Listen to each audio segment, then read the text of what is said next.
Hi all.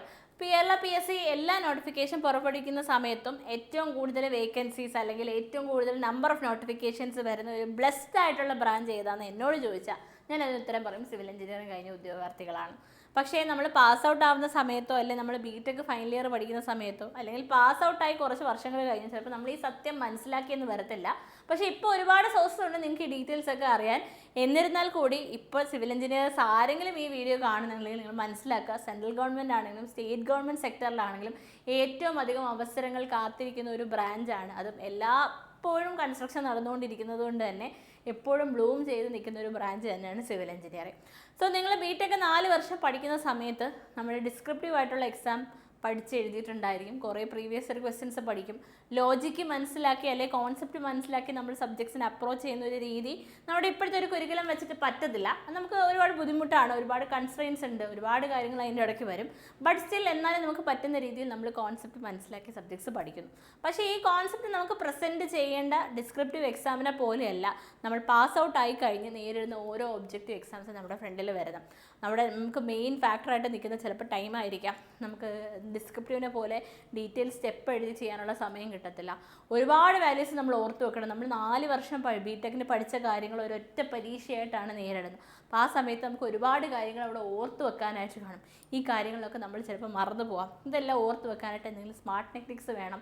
അത് മാത്രമല്ല നമുക്ക് എല്ലാ അവസരങ്ങളും കൂടെ ഒരുമിച്ച് വരുന്ന സമയത്ത് ചിലത് BTech യോഗ്യതയുള്ള പരീക്ഷയായിരിക്കും. ഇനി ഈ വീഡിയോ കണ്ടുകൊണ്ടിരിക്കുന്നവർക്ക് അറിയത്തില്ലെങ്കിൽ ഒരാളും കൂടെ പകർന്നു തരാം.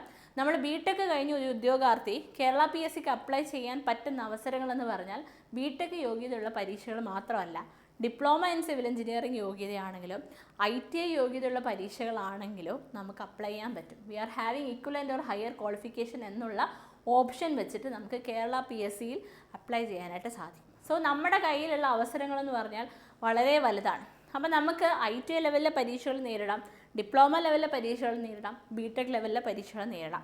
പക്ഷേ ഓരോ പരീക്ഷയ്ക്കും ഓരോ രീതിയുണ്ട്. ആൻഡ് BTech ലെവലിലെ പരീക്ഷയല്ല ഡിപ്ലോമ ലെവൽ, ആൻഡ് അതല്ല ITI ലെവൽ. അപ്പോൾ ഈ ഒരു വ്യത്യാസം എന്ന് പറയുന്നത് നമുക്ക് പെട്ടെന്ന് ബിൽഡ് ചെയ്ത് എടുക്കാൻ പറ്റുന്നൊരു കാര്യമല്ല. നമ്മൾ ഗ്രാജുവലി AE എക്സാംസിൻ്റെ നേച്ചർ എങ്ങനെയാണ്, AE എക്സാംസിൻ്റെ ഒരു ലെവൽ എങ്ങനെയാണ് എന്ന് മനസ്സിലാക്കി നമ്മൾ പഠിച്ചുകൊണ്ടിരിക്കുമ്പോഴായിരിക്കും ചിലപ്പോൾ ഡിപ്ലോമ ലെവലിൽ ഒരു പരീക്ഷ വരാം. ആ സമയത്ത് നമ്മൾ ഡിപ്ലോമ ലെവലിലേക്ക് പെട്ടെന്ന് സ്വിച്ച് ചെയ്യും. അപ്പോൾ AE എക്സാമിൻ്റെ ടച്ച് നമുക്ക് ചിലപ്പോൾ വിട്ടുപോയെന്ന് വരാം. അതുപോലെ തന്നെ ചിലപ്പം ITI ലെവലിൽ ഒരു പരീക്ഷ വരാം. ITI ലെവലിലെ പരീക്ഷകൾക്ക് ചോദിക്കുന്ന ചോദ്യങ്ങൾ ITIയുടെ ടെക്സ്റ്റ് ബുക്കിൽ നിന്നാണ്. സോ ആ ബുക്ക് നമ്മൾ പഠിക്കണം. ആ സമയത്ത് ബാക്കി രണ്ടും നമുക്ക് നമ്മുടെ കൈവിട്ട് പോകും. അപ്പോൾ അവസാനം നമ്മൾ AE സ്വപ്നം കണ്ട് പഠിച്ചു തുടങ്ങുന്ന ആൾക്കാർ ഓവർസെറ്റ് ഗ്രേഡ് 2 ഗ്രേഡ് 3 മതി അല്ലെങ്കിൽ ഗ്രേഡ് 1 മതി എന്ന രീതിയിൽ സ്വപ്നങ്ങൾ ലിമിറ്റ് ചെയ്ത് പോകുന്ന ഒരു പ്രവണതയാണ് സിവിൽ എഞ്ചിനീയറിംഗ് ഉദ്യോഗാർത്ഥികളുടെ ഇടയിൽ കണ്ടത്. എസ്പെഷ്യലി 2023 കാലഘട്ടത്തിലേക്ക് ഞാൻ ഒന്ന് വരികയാണ്. 2023 ജൂൺ മാസത്തിൽ നമുക്ക് കുറേ പരീക്ഷകൾ അടുപ്പിച്ച് വന്നു. അതിൽ ആദ്യത്തെ ആഴ്ച വന്നത് ഡിപ്ലോമ ലെവലിലെ പരീക്ഷ, പിന്നീട് AE ലെവലിൽ വന്നു, പിന്നെ ITI ലെവലിൽ വന്നു. അപ്പം ഇതെല്ലാം എഴുതുന്ന ഉദ്യോഗാർത്ഥികളൊക്കെ കോമൺ ആണ്, 90% കോമൺ ആണ്. അപ്പോൾ അവർ തീരുമാനിച്ച് ആദ്യം AEക്ക് പഠിച്ച ആൾക്കാർ ഫസ്റ്റ് ഗ്രേഡ് മതി എന്ന രീതിയിൽ അവരുടെ സ്വപ്നങ്ങൾ ലിമിറ്റ് ചെയ്തു. അപ്പോൾ എന്തുകൊണ്ടാണ് ഈ ഒരു രീതിയിൽ നിങ്ങളെ റെസ്ട്രിക്റ്റ് ചെയ്ത് കൊണ്ടുവരേണ്ടി വരുന്നത്?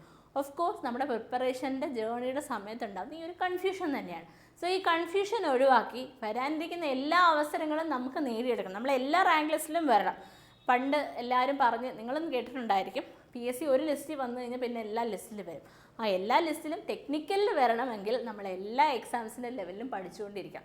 സോ ഇതിനുള്ള ഒരൊറ്റ സൊല്യൂഷൻ എന്ന് പറയുന്നതാണ് സിവിൽ എഞ്ചിനീയറിംഗ് ഫൗണ്ടേഷൻ കോഴ്സ്. അതായത് പേര് സൂചിപ്പിക്കുന്ന പോലെ തന്നെ ആദ്യമായി നിങ്ങളെ ഒരു മൗൾഡ് ചെയ്തെടുക്കുന്ന ഒരു രൂപം എന്ന് പറഞ്ഞാൽ ഡിസ്ക്രിപ്റ്റീവ് എക്സാമിൽ നിന്ന് നിങ്ങൾ എങ്ങനെ ഒബ്ജക്റ്റീവ് എക്സാംസിനെ ടൈം കൺസ്ട്രെയിനുള്ളിൽ നിന്ന് നേരിടും. പിന്നീട് നമ്മൾ ഓരോ ലെവലിലുള്ള എക്സാമിലേക്കും വന്ന് ആ എക്സാമിൻ്റെ രീതിയിലേക്ക് നിങ്ങൾ മൗൾഡ് ചെയ്തെടുക്കുകയാണ് സിവിൽ എഞ്ചിനീയറിംഗ് ഫൗണ്ടേഷൻ കോഴ്സിലൂടെ. മെൻറ്റേഴ്സാണ് നമുക്ക് നമ്മുടെ ഫൗണ്ടേഷൻ കോഴ്സിൽ നിങ്ങൾക്ക് വേണ്ടി തരുന്നത്. ഒരു മെൻറ്റർ ഞാനാണ്, വേറൊരു മെൻറ്റർ കൂടി ഉണ്ടായിരിക്കും.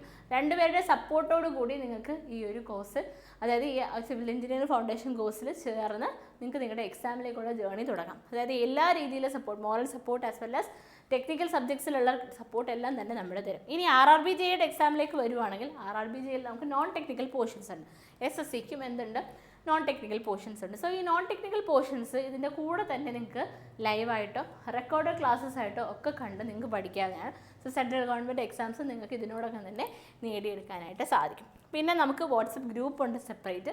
ഈ വാട്സപ്പ് ഗ്രൂപ്പിൽ 24/7 നിങ്ങൾക്ക് നിങ്ങൾക്ക് ഇൻട്രാക്ട് ചെയ്യാവുന്നതാണ്, നിങ്ങളുടെ മെൻറ്റേഴ്സുമായിട്ട് ഇൻട്രാക്ട് ചെയ്യാവുന്നതാണ്. പിന്നെ നിങ്ങളുടെ ഫ്രണ്ട്സ് ഗ്രൂപ്പിലുള്ളവർക്ക് ഫോർമുലേറ്റ് ചെയ്ത് ഗ്രൂപ്പ് സ്റ്റഡി അങ്ങനെയുള്ള കാര്യങ്ങൾ, ക്വസ്റ്റ്യൻസ് ഷെയർ ചെയ്ത് പഠിക്കാം, ഡൗട്ട്സ് പോസ്റ്റ് ചെയ്യാം. അതുപോലെ തന്നെ നമുക്ക് ഒരാഴ്ച മിനിമം 3 ലൈവ് എന്ന രീതിയിൽ നമ്മൾ കണ്ടക്ട് ചെയ്യുന്നുണ്ട്. ഇനി ലൈവിൻ്റെ എണ്ണം ചിലപ്പോൾ നമുക്ക് എക്സാം എടുക്കുമ്പോൾ 3 5 ആവാം, ചില ദിവസങ്ങളിൽ 2 ലൈവ് ഇതൊക്കെ അറ്റൻഡ് ചെയ്യും. ഡിപ്പെൻഡ്സ് അപ്പോൺ എക്സാം നമുക്ക് അടുക്കുമ്പോൾ നമുക്ക് അത്രയും നമ്പർ ഓഫ് ലൈവ്സ് തരും. പിന്നെ സ്പെഷ്യൽ ക്വസ്റ്റ്യൻ ഡിസ്കഷൻ സെഷൻസ് മാത്രമുണ്ട്. പിന്നെ നിങ്ങൾക്ക് അറിയാം RCC design of concrete structures ആണെങ്കിലോ സ്റ്റീൽ സ്ട്രക്ചേഴ്സ് ഒക്കെ ആണെങ്കിലോ ചിലപ്പോൾ നിങ്ങൾക്ക് ഓൾറെഡി ക്ലാസ് കണ്ടു, ക്വസ്റ്റ്യൻസ് ചെയ്യുമ്പോൾ ഒരു കൺഫ്യൂഷൻ സ്റ്റേജിൽ നിൽക്കുന്നു. അപ്പോൾ നിങ്ങൾക്ക് ചിലപ്പോൾ ഒരു സിനോപ്സിസ് പോലെ, ഇപ്പോൾ സേ ബീം ഡിസൈൻ എടുക്കുകയാണ്, അല്ലെങ്കിൽ ലിമിറ്റ് സ്റ്റേറ്റ് മെത്തേഡിൻ്റെ അസംഷൻസ് മൊത്തം ഒരു സിനോപ്സിസ് ആയിട്ട് വേണം എന്ന് നിങ്ങൾ ആവശ്യപ്പെട്ടാൽ സിനോപ്സിസ് ക്ലാസ്സസും നമ്മൾ ലൈവായിട്ട് കണ്ടക്ട് ചെയ്യുന്നുണ്ട്. പിന്നെ മെൻറ്റേഴ്സ് നിങ്ങൾ റെഗുലർലി മോണിറ്റർ ചെയ്യും. അതായത് നിങ്ങൾ സ്റ്റഡി പ്ലാൻ പ്രകാരം പഠിക്കുന്നുണ്ടോ, ലൈവ് ക്ലാസ്സസ് അറ്റൻഡ് ചെയ്യുന്നുണ്ടോ, what is your barrier in preparation, അതെല്ലാം മനസ്സിലാക്കി നിങ്ങൾ ഗൈഡ് ചെയ്യുന്നുമുണ്ടായിരിക്കും. സോ ഇതൊക്കെയാണ് നമ്മുടെ ഫീച്ചേഴ്സ് എന്ന് പറയുന്നത്. സോ ഈ നമുക്ക് സിവിൽ എഞ്ചിനീയറിംഗ് ഫൗണ്ടേഷൻ കോഴ്സ് എടുത്ത് പഠിക്കാൻ പറ്റിയ ഏറ്റവും നല്ല അവസരം ഏതാണെന്ന് ചോദിച്ചാൽ ഓഫ് കോഴ്സ് ഈ ഒരു വർഷം തന്നെയാണ്. കാരണം 2026 നമുക്ക് ബഞ്ച് ഓഫ് ഓപ്പർച്യൂണിറ്റീസ് വരുന്നുണ്ട്. 2025 നമുക്ക് നേടാൻ കഴിയാത്ത അവസരങ്ങൾക്കുള്ള ഒരു സെക്കൻഡ് ചോയ്സ് എന്ന നിലയിൽ നമുക്ക് എന്ത് ചെയ്യാൻ പറ്റും, 2026 ഈ അവസരങ്ങൾ നോക്കിക്കാണാവുന്നതുമാണ്, അപ്രോച്ച് ചെയ്യാവുന്നതാണ്. സോ സിവിൽ എഞ്ചിനീയറിംഗ് ഫൗണ്ടേഷൻ കോഴ്സിൻ്റെ സ്പെഷ്യൽ ഓഫറിൽ നിങ്ങൾക്ക് കിട്ടാനും കൂടുതൽ ഡീറ്റെയിൽസ് അറിയാനും താഴെ ഫോം ഫില്ല് ചെയ്യുക, അല്ലെങ്കിൽ സ്ക്രോൾ ചെയ്ത് പോകുന്ന നമ്പറിൽ കോൺടാക്റ്റ് ചെയ്യുക. സോ ഇനി വരുന്ന അവസരങ്ങൾ ഒന്നും തന്നെ നമുക്ക് മിസ്സാക്കാനില്ല. ഏതെങ്കിലും ഒരു പോസ്റ്റ് 2026 നമുക്ക് നല്ല മാർക്കോടുകൂടി, ഇനി AE എക്സാം ആണെങ്കിലും ഓവർസിയർ എക്സാം ആണെങ്കിലും ഏതൊരു എക്സാം ആണെങ്കിലും, വീണ്ടും ഞാൻ എല്ലാ വീഡിയോസിലും പറയുന്ന പോലെ 2 അക്കമുള്ള ഒരു റാങ്ക് ആയിരിക്കണം നമ്മുടെ. നമ്പർ ഓഫ് അക്കങ്ങൾ നമുക്ക് കൂടുന്നതോടും നമുക്ക് അഡ്വൈസിലേക്കുള്ള ദൂരം കൂടി വരും. അപ്പോൾ നമുക്ക് 2 അക്കമുള്ള, അതായത് ബിലോ 100 വരുന്ന ഒരു റാങ്ക് ടാർഗറ്റ് ചെയ്ത് ഇന്ന് തന്നെ പഠിച്ചു തുടങ്ങാം. All the best. Thank you.